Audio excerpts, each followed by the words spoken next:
Thinking about changing locations and shit. Man, get into this motherfucking bag. Stand out the way, I mean.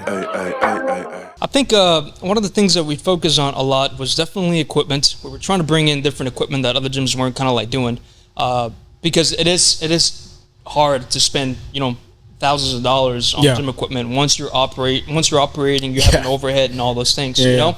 But luckily, me at the time, bro, I was still living at my parents till I was 27, man. Like recently, I finally moved out, so I was able to save, money on that aspect. And it's not, people just don't understand how expensive this shit really is, Yeah. And when I was 26, that was the first time that the gym made over $1 million in a calendar year, So, and I was still living at home, and. That's crazy. That is crazy. Yeah, okay, wait. Now we have to talk about that because I feel like in Western American culture, once you're 18, you got to leave the crib. Yeah. So like, what was the conversation, or like culturally, what was the conversation with your parents in regards to staying at home all the way up until 27? Well, my parents saw the potential of the idea. I mean, they always supported me, so they didn't have a problem with it at all. They were for it, and they were like, stay here as long as you need. And I just wanted to make sure that this always came first, man. Yeah.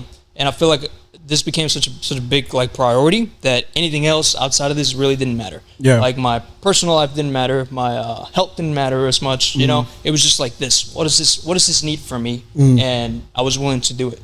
That's really crazy because I feel like a lot of people want to have their cake and eat it too. I was just talking to my best friend about this.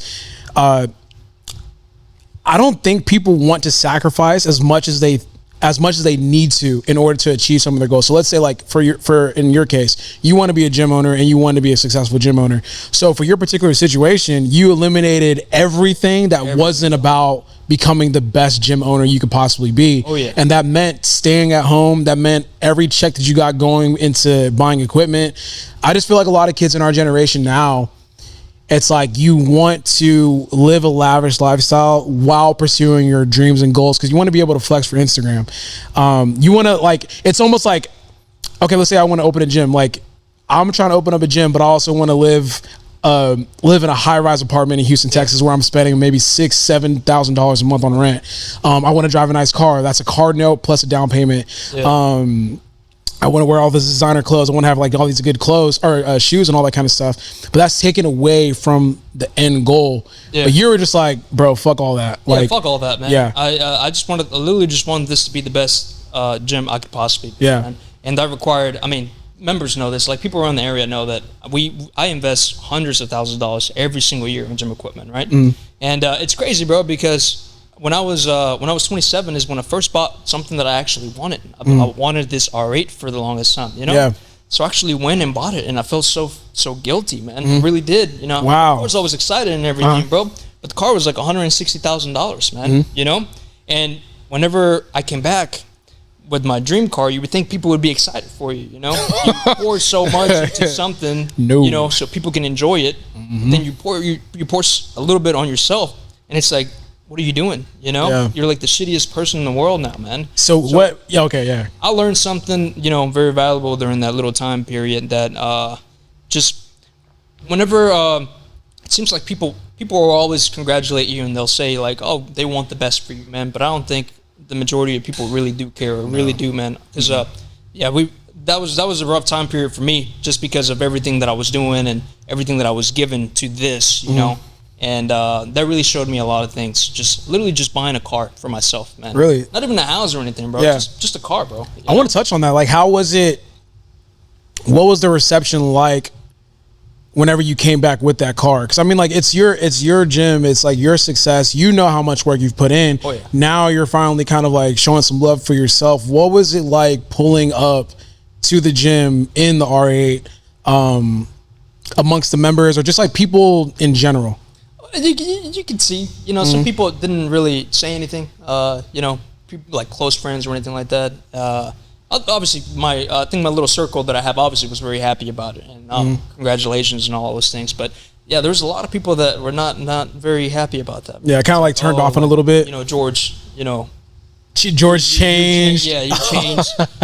Yeah, man. And I was still picking up weights in the gym, man. I was still doing the night shift from time to time here because I wasn't fully staffed, bro. You know, and yeah, it was just it was just a weird time period. Yeah, it's like George changed. George only cares about this. He doesn't want. He doesn't da da da. Like I became materialistic from one day to another amongst like people.